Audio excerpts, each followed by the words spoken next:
Un productor de Extremadura, Rafael Barjola, ingeniero agrónomo, nos va a mostrar su explotación y nos va a contar su experiencia. Bien, ¿se escucha bien?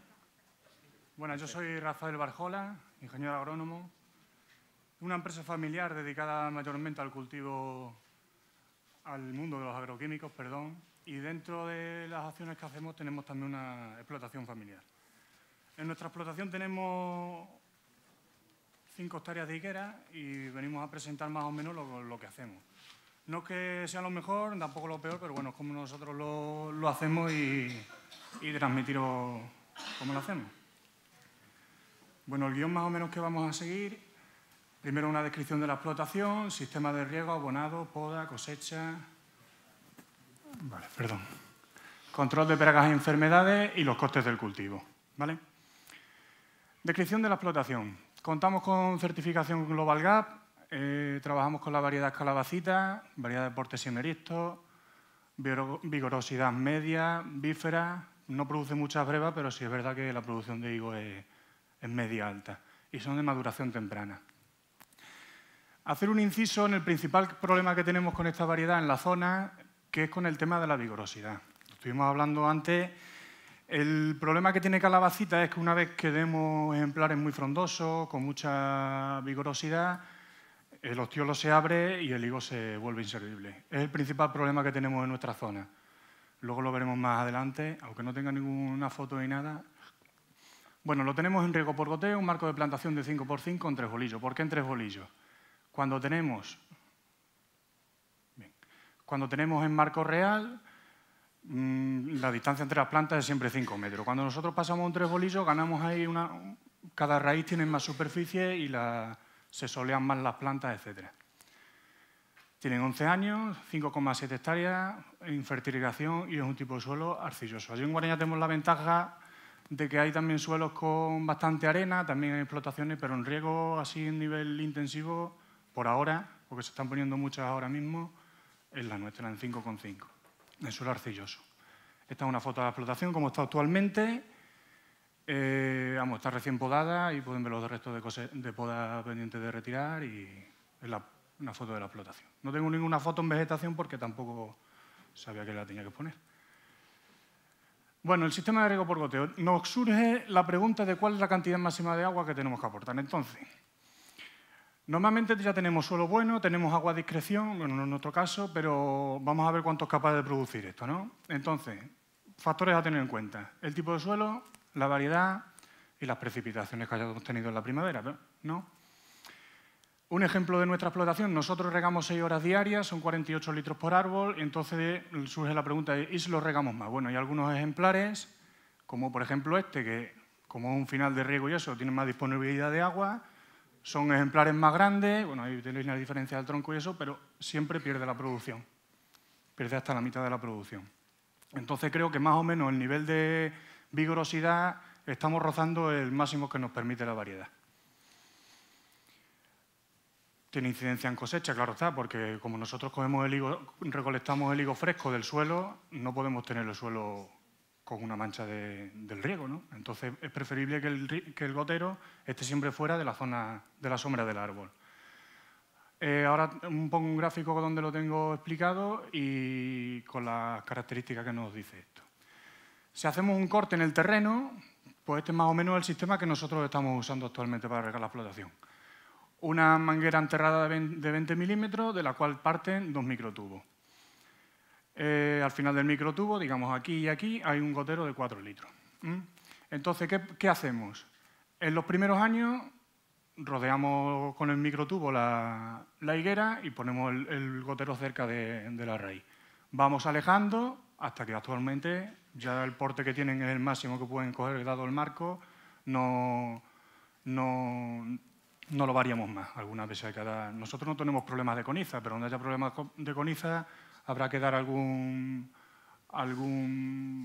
labor cruzada o algo, bueno, porque este sistema te permite recoger sin mucho coste. Esto es una foto del ejemplo de cómo salen los microtubos del terreno.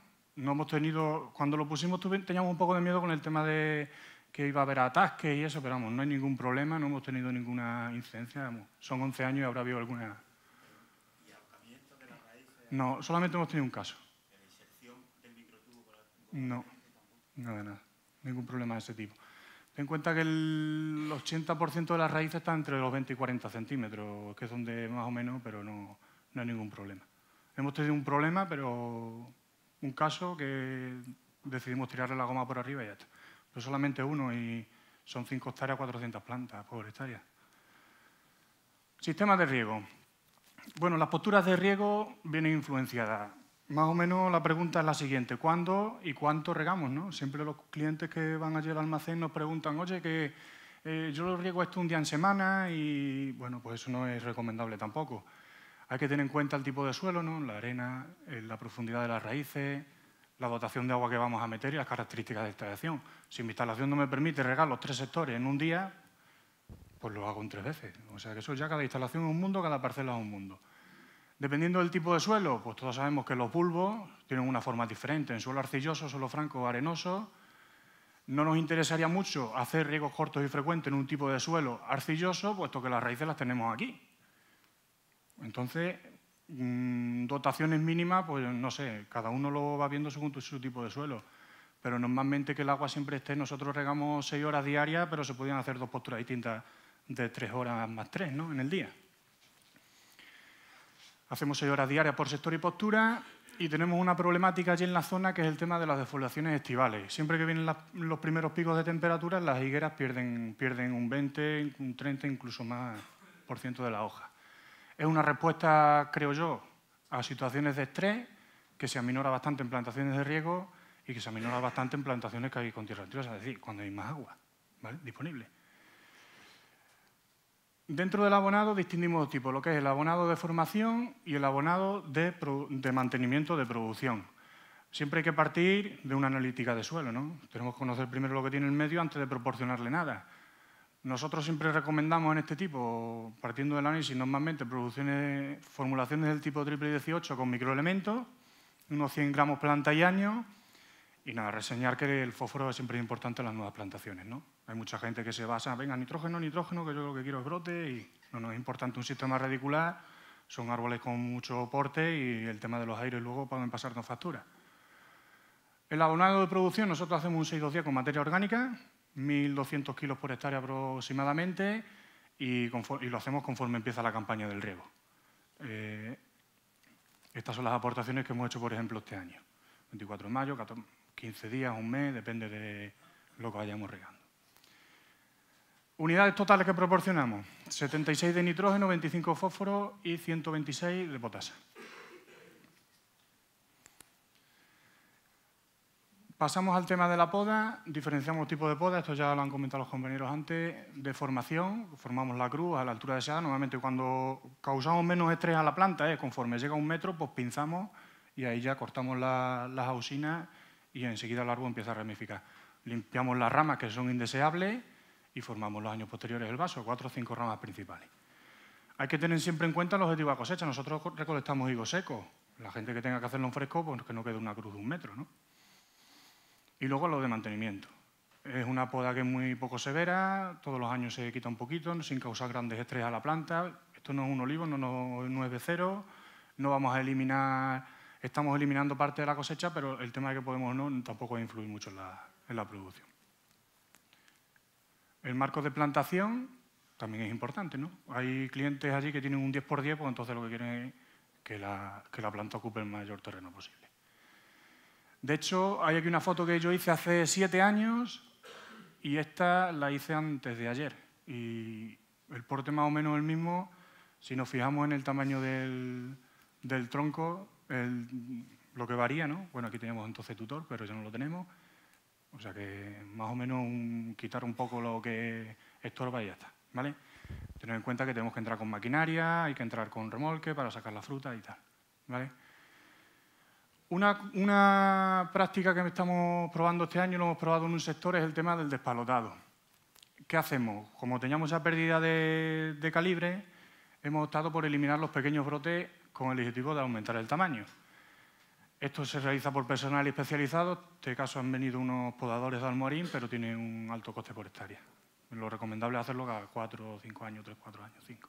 ¿Qué se hace? Pues se eliminan este tipo de de brotes que dan higos pequeños y infiere también en la formación de los demás, ¿no? Aquí tenemos, por ejemplo, estos dos, pues en este caso irían fuera. Y un ejemplo, por ejemplo, una higuera que le hemos hecho esta labor es esta, y de una que no lo tiene, pues esta. O sea, la diferencia es, se puede hacia atrás, es significativa.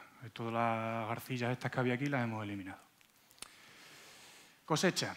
Bien, hemos dividido la cosecha en 4 pasos, que es la recolección, el secado, una preselección que hacemos y el tema del enmasado.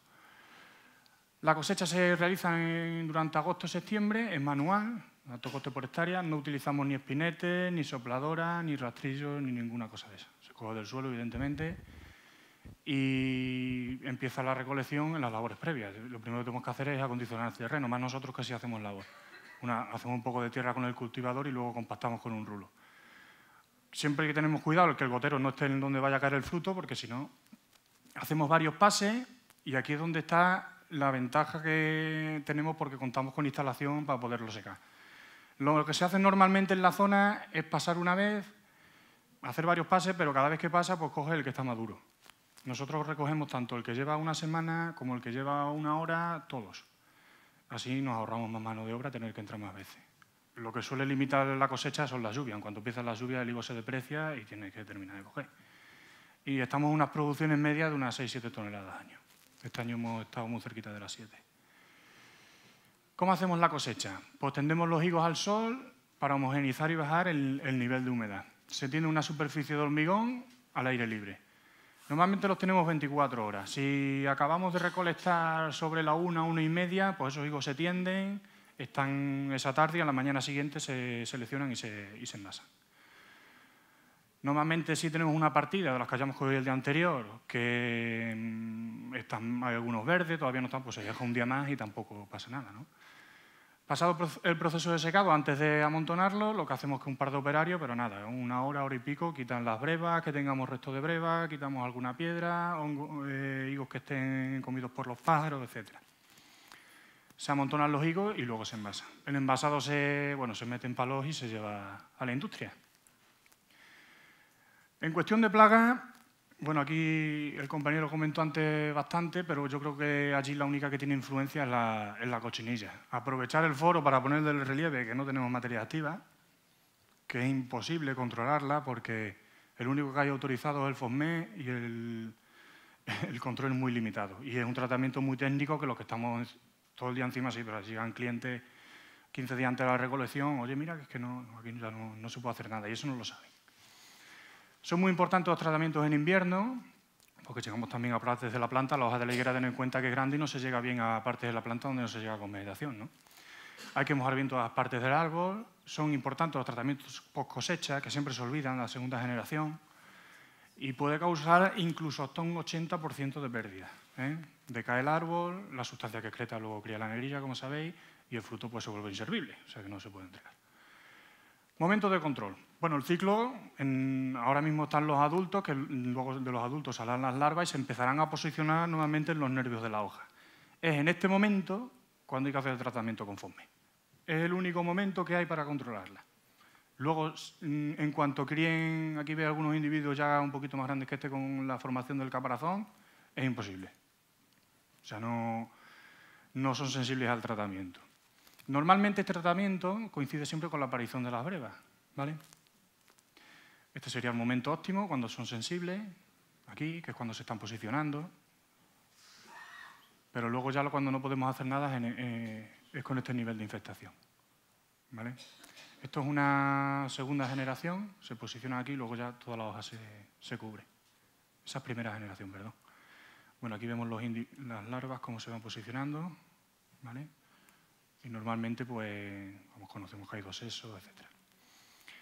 Enfermedades. No hay ninguna enfermedad allí que nos quite el sueño, vamos, como por ejemplo lo pasa con la cochinilla. Hay una serie de alternarias y bacteriosis, pero que con los compuestos cúbricos autorizados ahora mismo, incluso cobre sistémico de última generación, cobre 1 y etcétera, se quitan. Esto es un ejemplo de una bacteriosis, ¿vale? Problema. Bueno, como ya he comentado, las defoliaciones estivales es un problema, merma mucho la capacidad productiva de la planta. El tema de las virosis, creo que todas están contaminadas por virosis, todavía no he visto ninguna que no lo esté. Y eso tiene una incidencia en el fruto, pero claro, ahí hay que empezar por material vegetal limpio, o sea que no hay más. Y luego el tema del higo blando, lo que hemos comentado, produce incluso hasta un 50% de las pérdidas. Estuvimos con Francisco hace un par de años, fue por ahí, viendo a ver si era consecuencia de alguna plaga. La bibliografía que yo consulté venía el tema del Rhizopus, pero bueno, mandamos a Sanidad Vegetal unas muestras y de Rhizopus no había nada, ni nada. Lo único que encontramos fueron algunas levaduras. El tema está en el manejo. El principal problema que tiene la higuera en la zona nuestra. Tenemos clientes que tienen higueras de secano, que no las riegan y les pasa. Tenemos clientes que tienen higueras de regadío, las riegan menos y les pasa. O sea, yo creo que el tema está en controlar la vigorosidad de la planta. Un problemón es el tema de los pájaros, ¿no? Como he comentado, los repelentes tienen una acción muy limitada y los métodos sonoros, como he dicho aquí extensamente, pues no son efectivos. Control herbicida. Nosotros controlamos mecánicamente la hierba, como habéis podido apreciar. Solamente control químico en la línea de cultivo con glifosato al 36, pero es bastante, un par de pases al año, en ese caso. No, ¿vale? Costes. Bueno, tenemos una serie de costes de plantación, por ejemplo, se van a los 4.000 euros hectárea, contando la plantación y todo el tema este. Unos costes de mantenimiento con poda. Aquí no hemos contado el tema de la poda esta que hemos hecho este año en la prueba, que han sido unos 1.300 euros hectárea por ahí. Abono, insecticidas, costes fijos de luz, cosecha, labores culturales, como son la eliminación de los brotes que salen desde la base del tronco, etcétera, 2.800 euros por hectárea.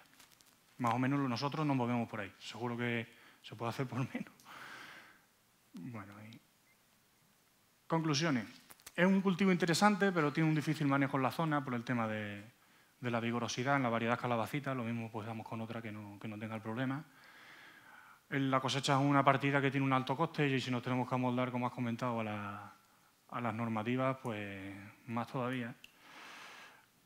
Es muy ventajoso tener unas instalaciones para secado, la mayoría de los clientes no la tienen, entonces pues cogen, secan y entonces es más complicado. Creo que el futuro del higo seco en la zona nuestra es un poco incierto porque el número de hectáreas que se están poniendo hoy en día es brutal. Se están duplicando, este año se duplica la superficie que hay en Guareña, pero sin problema ninguno. Y cuando el maíz baja y estos años así que no, pues el agricultor va a la higuera, pero no existe, y quedarle de relieve que no existen armas suficientes para el control de plagas. Si pedís alguna autorización excepcional de frutales de pepita o un reconocimiento mutuo que haya en Turquía, por ahí no lo sé, que nos pueda permitir usar productos que funcionen. No que tengamos un problemón con una cosa que no tiene importancia. Bueno, pues nada más. Muchas gracias. Muchísimas gracias.